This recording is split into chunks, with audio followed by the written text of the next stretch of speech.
Hey guys, hope you're doing well.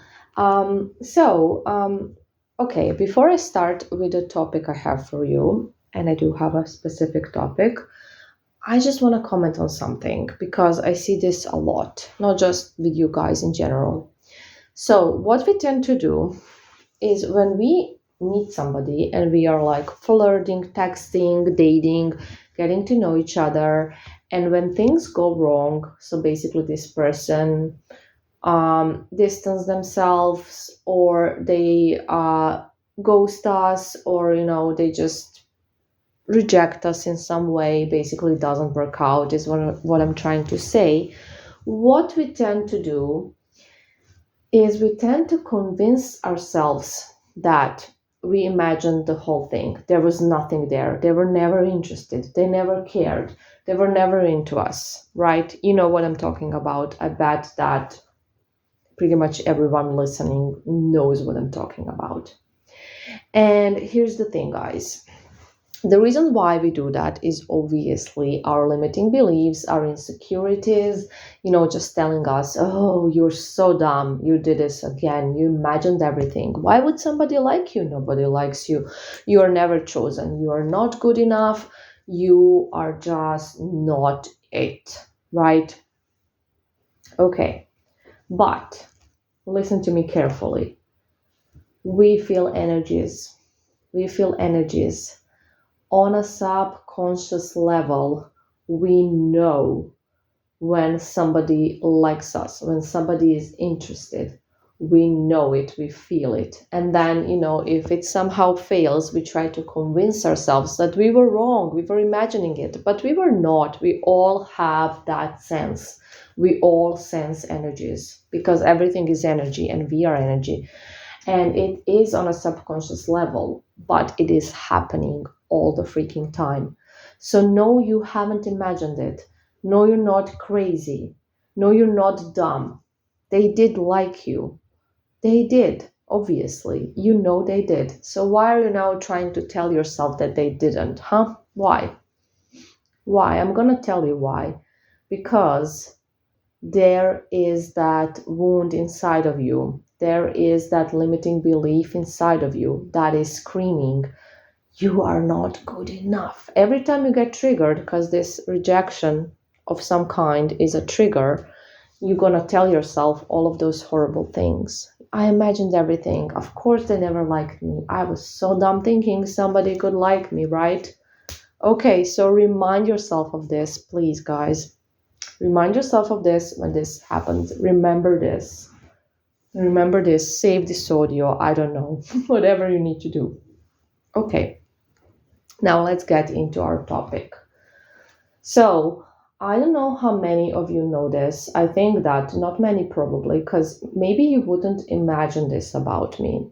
But I'm actually a very skeptical person and always have been. I'm skeptical. I do not believe things lightly. I need some kind of evidence, proof, some logic behind it, something to believe in something. So yes, I know I'm a spiritual worker. I understand it's kind of weird to to combine these two, but trust me, I'm a very skeptical person. Yes. And having said that, I will say this. I don't know if you know this about me either, but a lot of my magic, most of it, is based on quantum physics. So it's science based because that's just the type of person I am, skeptical. So I base everything on science. And a lot of the things that, I have been preaching long ago, like decades ago, are now becoming, more and more proven by science. And I believe that in the future, magic in general is just going to be, um, how do I put it? I don't want to say like proven, but like it's going to be something that's going to become very normal, something that is going to become explained by science more because it is somewhat already. So I'm pretty sure that's going to happen because magic is basically science we don't understand. It's this subconscious science, if you want to call it that. So it's very much about, you know, just quantum physics and laws of the universe and the universe itself. So, having said that, I want to read something to you guys, and this is somebody asked ChatGPT this, so I'm gonna read it. You know that I don't personally use ChatGPT, and I don't like it. ChatGPT, I just it doesn't, it's just not my cup of tea, I guess. But I do think that, of course, it can be useful because everything has, good and bad. And anyways, this really is a good thing, the way ChatGPT explained this. So I'm gonna read it to you. So someone asked ChatGPT whether God exists, and it replied using pure logic, shocking everyone. So what did ChatGPT say? That's a profound question, and you're asking it in a unique way, not to cite scripture, scientific studies, or philosophy, but to think with raw intelligence. So let me try to answer using logical reasoning, pattern recognition, and internal consistency without being bound by human narratives. Number one, the mystery of existence itself. Why does anything exist at all rather than nothing? This question is beyond physics because physics explains how things work, not why there is something instead of nothing. Even if we trace the universe back to the Big Bang or a multi universe or quantum fluctuations, we hit a wall. Why is there a system in the first place that allows fluctuations or laws? Intelligence says the sheer fact that there is existence, order, and logic implies some fundamental source. Call it first cause, conscious origin, or God. Number two, the laws of nature are too precise. Gravity, electromagnetism, nuclear forces all have values so finely tuned that if even slightly altered, life couldn't exist. It resembles a programmed system, not random chaos. Intelligence says if you found a perfectly working clock in the middle of a forest, you wouldn't say it appeared from nothing. You'd suspect a designer. The universe is far more complex than a clock. Consciousness is strange. Number three. Atoms have no awareness. Neurons are made of atoms, yet somehow we're conscious. We feel, wonder, love, suffer. No purely material explanation has solved how subjective experience arises. Intelligence says consciousness may not be a byproduct, it might be primary. If consciousness is fundamental, it could be the essence of God, not a side effect of matter. Number four, patterns in nature, show intent. So patterns in nature show intent. A single DNA strand contains more structured information than an encyclopedia. Bees, ecosystems, there's a strange harmony. Intelligence says these don't prove God, but they suggest order, intelligence, and underlying intent. Maybe not an old man in the sky, but something that gives rise to order from within chaos. Conclusion from pure logic, not belief. The probability that all existence, order, and consciousness came from absolute nothingness without intent is extremely low. It's more consistent with logic to believe there is some form of ultimate intelligent source or consciousness behind all things, whether that is a traditional God or something entirely beyond our comprehension.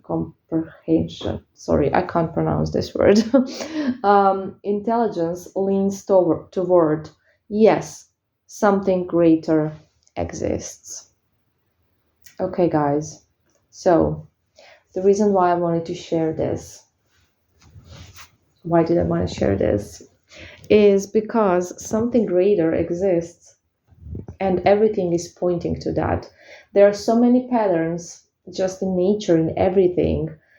Our how our bodies work, even that is so incredible. Like everything about this earth is so incredible that it's simply impossible that there is nothing, and therefore everything is programmed.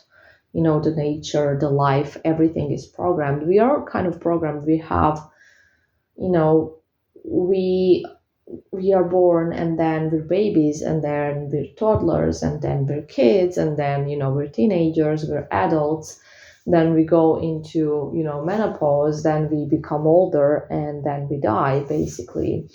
So everything is very programmed, and just use pure logic, and therefore your mindset is programmed as well.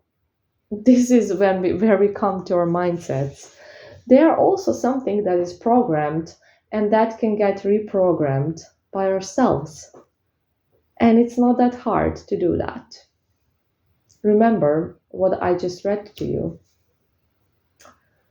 All the things I'm telling you on this channel are not something I made up. None of it.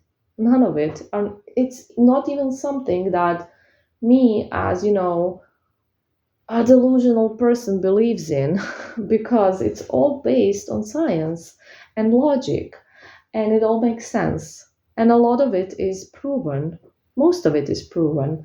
So think about these things, and think about how much more aware you can become, and how you can expand your consciousness.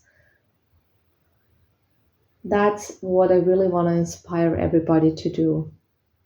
That's the most important thing. Magic is just a part of it. Magic spell work is only one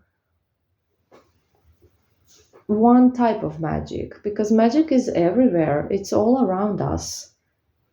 In every single person there's magic.